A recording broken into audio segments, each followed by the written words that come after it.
welcome back to the channel. So, what have you been up to this week? Well, this week, something happened that got me thinking. Right. It's time for me to move on. I think I'm stuck in doldrums a little bit with what I'm doing. I am learning, but basically what happened was I was driving through town on a one-way street, and then this happened.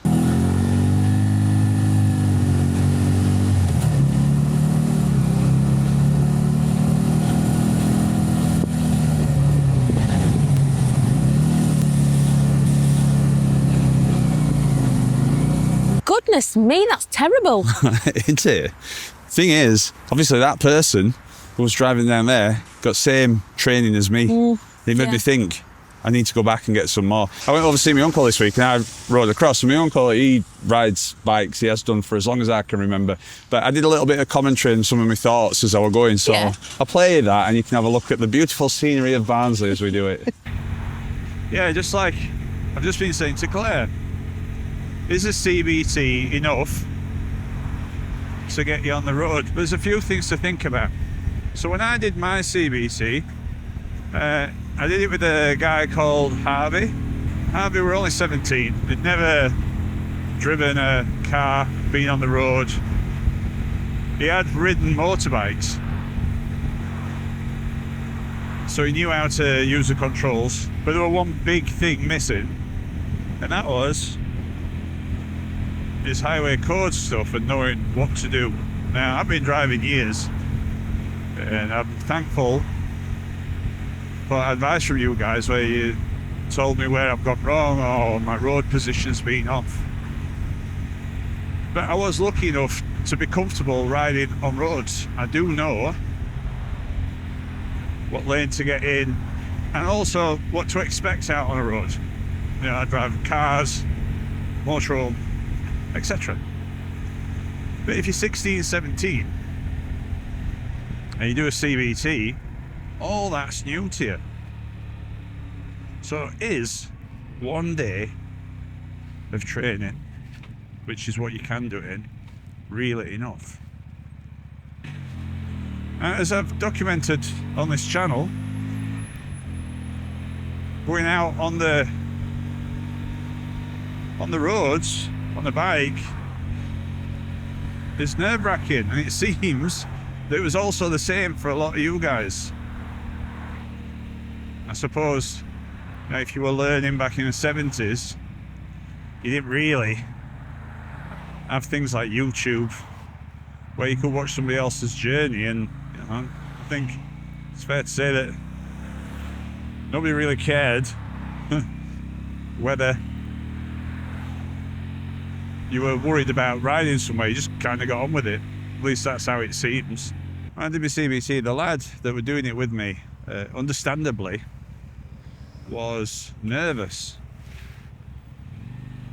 And he did get pulled up for doing too many checks over his shoulders. But to be fair, if I were him, I'd never been on a road before, riding, and I'd just done that, which is similar to what we did on the CBT, I think I'd be checking over my shoulder more times than what I need to. Because I feel very exposed. And you feel exposed anyway getting out of the car. So if you're just brand new to it, this is going to make you feel even worse. Learning to ride the bike and learning the controls, just like learning to drive. You know, there's the old saying, isn't there? You don't really learn to drive until you've passed your test. And I think, really, that's the case with motorcycling. You've got to get on it yourself. At least I have to. When you're learning to ride a motorbike, well, you don't have like what you have when you're learning to drive a car, where you've got dual controls. You are in control, aren't you? Purely on your own. And that's one of the big differences with a motorbike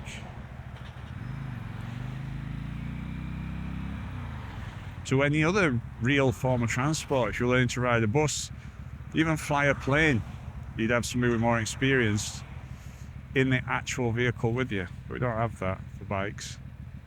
Essentially, as soon as you've done your CBT, you're out in real world. And look at that shoe. Hello.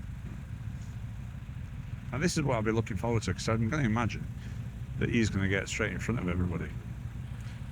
I'm interested to see that his right leg's down, whereas I've got my foot on the brake. That's interesting.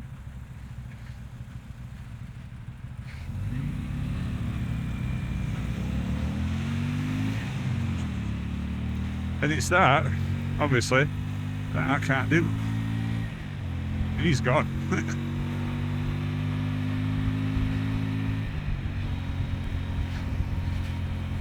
I must admit, I'm very, very excited to experience that and see what it's like.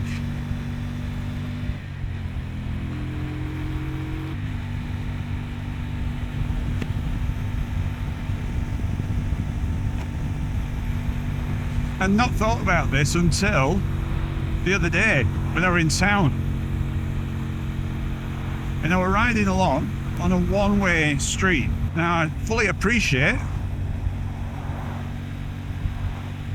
that this might have been a kid who was a little bit, shall we say, risky, naughty, disobedient. However, either way that could have ended terribly for everybody involved. Now, the question is that him and his mindset, in which case somebody needs to have a word with him, or is it purely because it got a little bit tangled up at where he was going? I don't know. It could have come straight from his CBT for all I know. It would have been his first time out. So what do you guys think? Is a CBT enough, or should everybody have to do a full license right from the get-go? And if you're in America, can you share with us what your system is? How's it work for you? Could you just ride 125s after a day's training? So what are you going to do then? Well, it's time for me to move on, as I say. Is it? So I've got my CBT. I've been riding now for 2 months. Yep. And you've loved it? I've loved it, and I love this bike, but I feel like I need more training. And as you know, I've been going on YouTube videos and trying to do all my drills. Your manoeuvres. But the thing is it's not really, although it's getting my skills up, which it is, and I feel confident doing that, I need to have something that's a little bit more substantial. Yeah.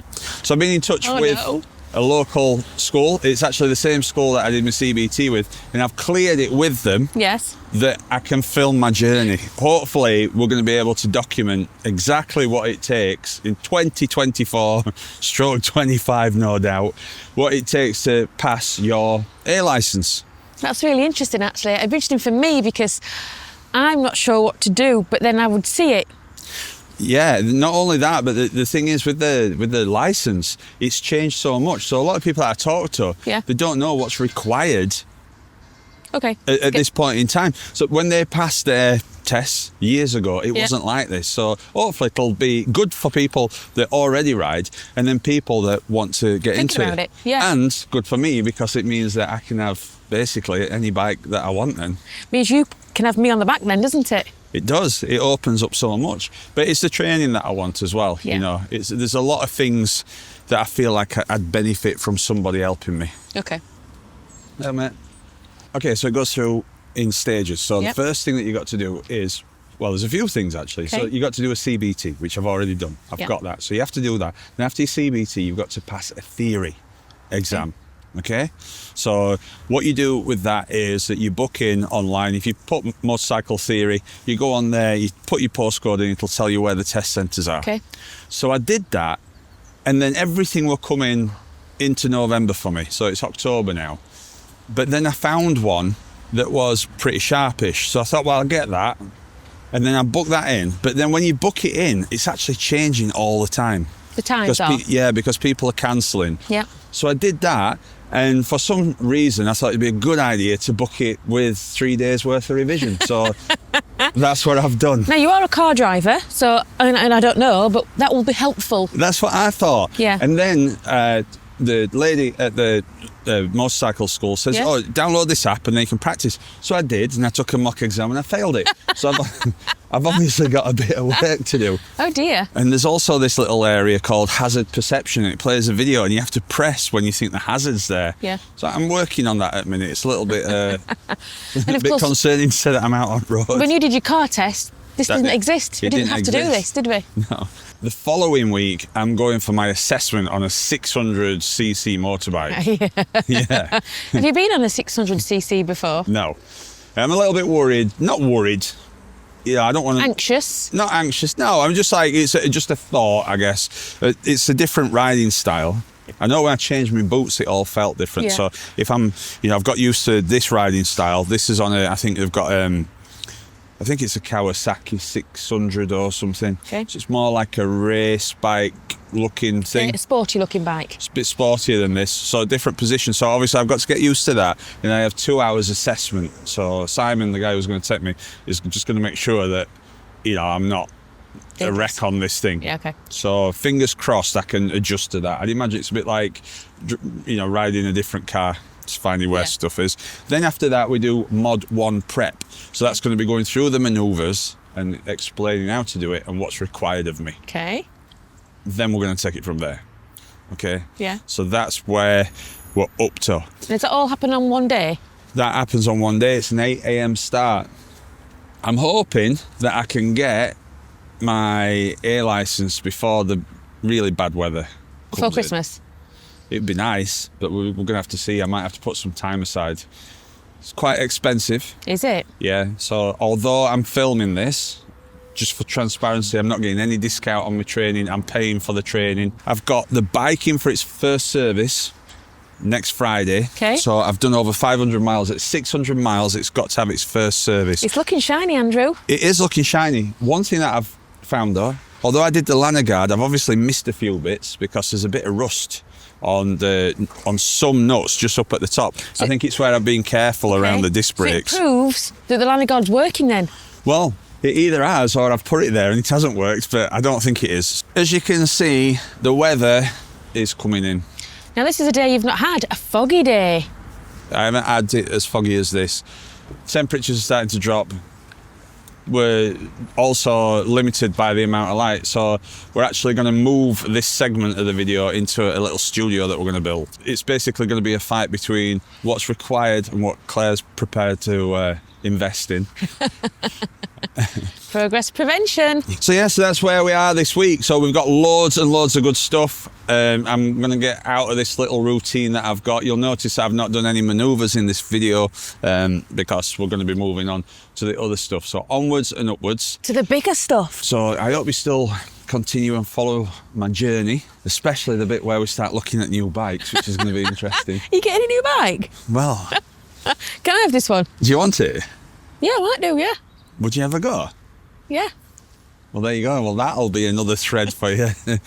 You heard it here first. Anything that you want to say about being a biker's wife this week? I didn't take you to Biker Cafe, unfortunately. So I've not been to the cafe, so that's no good. I'll tell you one thing that we have done, though. We've booked in, haven't we, for Squires? We're going to Squires. People have been telling us that we must go to Squires, so we've booked in. We're going. We're going there. And so, not quite sure how it's going to work, this, because I think we're going to stay over, aren't we? We're going to stay over, We've got a motorhome and we know that there's a campsite there. So we're going to go there. The original plan up to now is for me to ride after work, but it'll be like in the dark and I'm going to have to plan that route. So I'll either take the bike or I'll just go in the motorhome and scout it out first. We'll see what happens. So if you are there, we're very friendly, as the motorhome people all know. Say hello to us. You can tell me what I'm doing wrong. But that's all from us for this week. Exciting stuff coming. So Have a good week, everybody. Goodbye. Goodbye. Little by little, piece by piece, I take back what's been stolen from me. Little by little, piece by piece, until I'm complete.